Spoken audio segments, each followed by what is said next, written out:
கடலூர் மாவட்டம் புவனகிரியை சேர்ந்த நடமாடும் தேநீர் வியாபாரி தனது மகளுடன் தொடர்ந்து 12வது ஆண்டாக சைக்கிள் மூலம் சபரிமலைக்கு புனித யாத்திரை புறப்பட்டுள்ளார்.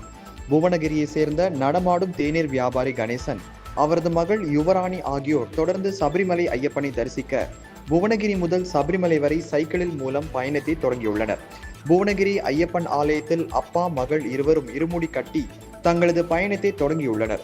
இவர்கள் சபரிமலை சென்று அடைய 6 நாட்கள் ஆகும் என்றும், போகும் வழியில் விருதாச்சலம், திருச்சி, திண்டுக்கல், குமிளி ஆகிய இடங்களில் இரவு நேரங்களில் தங்கி மீண்டும் பயணத்தை தொடங்குவதாக தெரிவிக்கின்றனர்.